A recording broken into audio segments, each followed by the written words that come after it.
দেখো বন্ধুরা, learning disability সিরিজের আজকের আমাদের টপিক ডিসলেক্সিয়া। ভিডিওর প্রথমেই জানবো আমরা যে ডিসলেক্সিয়া কি, দেন আমরা জানবো ডিসলেক্সিয়ার সিমটমস, অর্থাৎ কি কি লক্ষণ দেখে তোমরা বুঝতে পারবে যে বাচ্চাদের মধ্যে ডিসলেক্সিয়া আছে। দেন আমরা জানবো ডিসলেক্সিয়ার কারণে কি কি সমস্যা হয় এবং সবশেষে জানবো ডিসলেক্সিয়ার প্রতিকার বা সমাধান। তো দেখো, প্রথমেই আমরা জানবো যে ডিসলেক্সিয়া কি, হোয়াট ইজ ডিসলেক্সিয়া। খুব সহজ ভাষায় যদি তোমাদেরকে বলি, এক কথায় যদি বলি, তাহলে ডিসলেক্সিয়া হলো রিডিং ডিসএবিলিটিস, অর্থাৎ পড়ার অক্ষমতা। পড়ার অক্ষমতা, পড়ার অক্ষমতা অর্থাৎ কি হয় না, ডিসলেক্সিয়াতে পড়তে সমস্যা হয়। এবার দেখো, তোমার যদি পড়তে সমস্যা হয়, বাচ্চা যদি পড়তে সমস্যা হয়, তাহলে অবশ্যই বুঝতে সমস্যা হবে। বুঝতে সমস্যা হবে।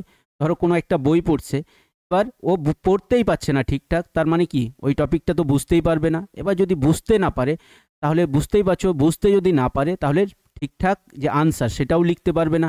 এবার ঠিকঠাক আনসার যদি না লিখতে পারে, তার মানে পরীক্ষার রেজাল্টও ভালো হবে না। এবার তোমরা জানো পরীক্ষার নম্বর হচ্ছে মার্ক সিরিজের মতো, মানে খুব হাইলাইট হয়। কে কত নম্বর পেলো এটা খুব হাইলাইট হয়, তার মানে নম্বরও কি আসবে না, কম আসবে। এবার দেখো, তো আমরা প্রথমে জানবো যে এই ডিসলেক্সিয়া যে সিমটমস, অর্থাৎ যে লক্ষণ, কি লক্ষণ দেখে বোঝা যায় যে বাচ্চাদের মধ্যে ডিসলেক্সিয়া আছে। চলো আমরা প্রথমে জানবো সিমটমস অফ ডিসলেক্সিয়া, অর্থাৎ ডিসলেক্সিয়ার লক্ষণ। তাহলে ফার্স্ট হচ্ছে দেখো, অক্ষর মানে লেটার, শব্দ ওয়ার্ড, সেন্টেন্স মানে বাক্য পড়তে অসুবিধা। বা দেখো, অক্ষর তোমাদেরকে যদি বলি, তাহলে এই যে বি, এই বি লেটারটাকে কি দেখবে না, ডি দেখবে, রিভার্স অর্ডারে দেখবে। তার মানে কি হয় না, অক্ষরটাকে উল্টো দেখে। যাদের মধ্যে ডিসলেক্সিয়া থাকে তারা কি দেখে না, অক্ষরগুলোকে উল্টো দেখে। তারপর দেখো শব্দ, শব্দ ধরো একটা শব্দ লেখা আছে SAW, তখন ও রিভার্স অর্ডারে পড়বে WAS, তাহলে শব্দ হলো। এবার দেখো শব্দ বা বাক্য, দেখো এবার বাক্য পড়তে অসুবিধা তো হবেই, কেন তোমরা জানো যে শব্দ দিয়েই তো বাক্য তৈরি হয়। শব্দ পড়তেই যদি অসুবিধা হয়, তাহলে বাক্যতে তো প্রবলেম হবেই বা সমস্যা হবেই। নেক্সট নেক্সট হচ্ছে ধীরে ধীরে পড়া। যাদের মধ্যে ডিসলেক্সিয়া থাকে তারা খুব কী করে না, স্লোলি পড়ে, খুব ধীরে ধীরে পড়ে। পড়ার সময় অনেক ভুল করা, মানে পড়তে পড়তে কি হয় না, অনেক ভুল হয়। ভুল তো হয়, তোমরা জানো যে মানুষ মাত্রই ভুল হয়, কিন্তু যাদের মধ্যে ডিসলেক্সিয়া থাকে প্রচুর ভুল হয়। নেক্সট হচ্ছে দেখো, অক্ষর বা সংখ্যা উল্টে পড়া। তোমাদেরকে আগেই বললাম যে বিকে কি দেখবে না, উল্টে ডি দেখবে। এবার 6কে কি দেখবে না, 9 দেখবে। নেক্সট বানান দেখো, বানান করতে বারবার ভুল করা। তো বানান করতে ভুল করবেই, কারণ বুঝতেই পারছো যে অক্ষর কি করছে না, লেটারকে উল্টো দেখছে, সেই জন্য কি হয়, বানান করতে ভুল হয়। লেখা বা বলার সময় শব্দ মনে রাখতে সমস্যা, অবশ্যই সমস্যা হবে, কারণ বুঝতেই পারছো উল্টো দেখছে যেহেতু, সেই জন্য কি হয় না, শব্দ মনে রাখতে অসুবিধা হয়। নতুন ভাষা বা কবিতা শেখাই সমস্যা, কারণ নতুন ভাষা শিখতে গেলে কি করতে হয়, নতুন ভাষা শিখতে গেলে আমাদের অ্যালফাবেট জানতে হয় নতুন ভাষার।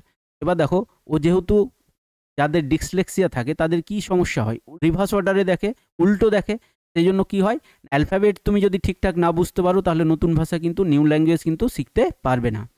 তারপর দেখো, পড়াশোনার কাজে আত্মবিশ্বাসের অভাব। বারবার যখন আমাদের ভুল হয়, বাচ্চাদের বারবার যখন ভুল হয়, তখন কি হয়, কনফিডেন্স কমে যায়, আত্মবিশ্বাস, সেলফ কনফিডেন্স যেটা, সেটা কিন্তু কমে যায়।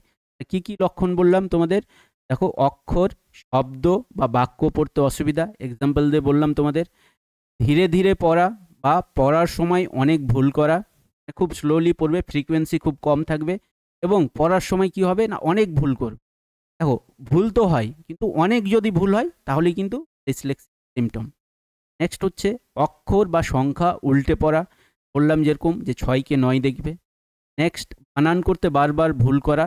কেন বানান ভুল হয় তোমাদেরকে বললাম, যে উল্টো দেখছে যেহেতু, জন্য বানান ভুল হয়ে যায়। লেখা বা বলার সময় শব্দ মনে রাখতে নতুন ভাষা বা কবিতা শেখায় সমস্যা। পড়াশোনার কাজে আত্মবিশ্বাসের অভাব। এগুলো হচ্ছে ডিসলেক্সিয়ার সিমটমস বা লক্ষণ। নেক্সট আমরা জানবো যে ডিসলেক্সিয়ার কারণে সমস্যা হয়, প্রবলেমস ডিউ টু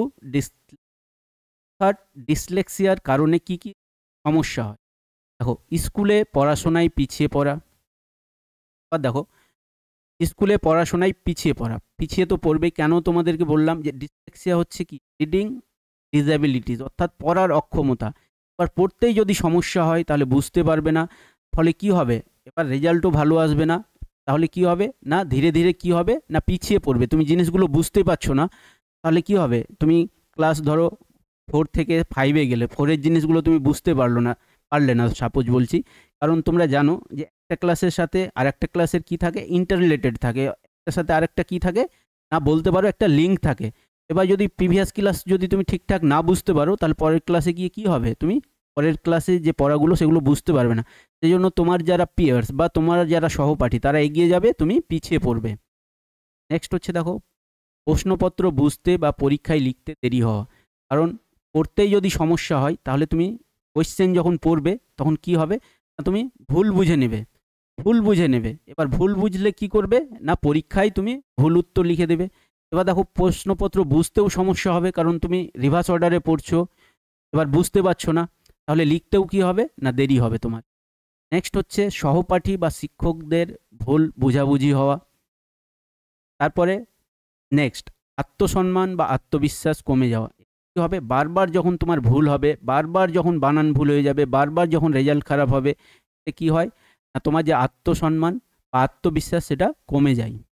ভবিষ্যতে উচ্চশিক্ষা বা চাকরিতে অসুবিধা, কারণ প্রথমেই তোমার বলতে পারো যে তোমার যে বলতে পারো যে লোয়ার ক্লাস, এখানেই যদি কি হয় না, তোমার ঠিকঠাক বলতে পারো যে তুমি পড়তে পারলে না, বুঝতে পারলে না, তাহলে কি হবে, হায়ার এডুকেশনে গিয়ে অসুবিধা হবে। এগুলো হচ্ছে কি সমস্যা। তাহলে কি বললাম, স্কুলে পড়াশোনায় পিছিয়ে পড়া, প্রশ্নপত্র বুঝতে বা পরীক্ষায় লিখতে দেরি হওয়া, সহপাঠী বা শিক্ষকদের ভুল বোঝাবুঝি হওয়া, আত্মসম্মান বা আত্মবিশ্বাস কমে যাওয়া। নেক্সট হচ্ছে ভবিষ্যতে উচ্চশিক্ষা বা চাকরি। নেক্সট যেটা জানবো সেটা হচ্ছে ডিসলেক্সিয়ার প্রতিকার বা সমাধান, রেমেডিজ ফর ডিসলেক্সিয়া। তাহলে দেখো কি করতে হবে, শিক্ষকের ভূমিকা কি, সহজ ভাষায় পড়ানো, যত পারবে কি করবে না সিম্পল ল্যাঙ্গুয়েজে পড়াতে হবে, ধীরে ধীরে শেখানো। যাদের মধ্যে ডিসলেক্সিয়া আছে, অ্যাজ এ টিচার কি করতে হবে, ওকে খুব স্লোলি পড়াতে হবে, ধরে ধরে পড়াতে হবে। নেক্সট দেখো, ফোনিক্স পদ্ধতিতে পড়ানো। ফোনিক্স পদ্ধতি কি, শব্দকে ভেঙে অক্ষরের ধ্বনি বোঝানো। শব্দকে ভেঙে দিতে হবে, ভেঙে অক্ষরের যে ধ্বনি সাউন্ড হয় সেটা তোমাকে বোঝাতে হবে। নেক্সট হচ্ছে দেখো, চিত্র, চার্ট, রঙিন বই, অডিও মানে হচ্ছে ও শুনে শুনে কি করবে না শিখবে। ভিজুয়াল মানে দেখে দেখে শিখবে। সাহায্য ব্যবহার করা, তার মানে এই সাহায্যগুলো আমরা কি করব, ব্যবহার করব। নেক্সট হচ্ছে অতিরিক্ত অনুশীলন, মানে বারবার পড়া এবং লেখা, জিনিসকে বারবার পড়া ও। নেক্সট হচ্ছে কম্পিউটার ও মোবাইল অ্যাপ ব্যবহার করে শেখানো। কম্পিউটার ও মোবাইল অ্যাপ কী করবে না, এই যে ফনিক্স পদ্ধতি তোমাদেরকে বললাম, শব্দকে ভেঙে ভেঙে করবে না, ওই ধ্বনির যে উচ্চারণ সেগুলো শেখাবে। নেক্সট হচ্ছে দেখো, অভিভাবকের ধৈর্য ও মানসিক সহায়তা, মানে রেজাল্ট খারাপ হলো, এবার বকাবকি করলে কিন্তু হবে না, বা প্রেসারাইজ করলে কিন্তু হবে না, এবং মানসিক সহায়তা, মেন্টাল কি করতে হবে, সাপোর্ট দিতে হবে। বকাবকি না করে কি করতে হবে, উৎসাহ প্রদান করতে হবে।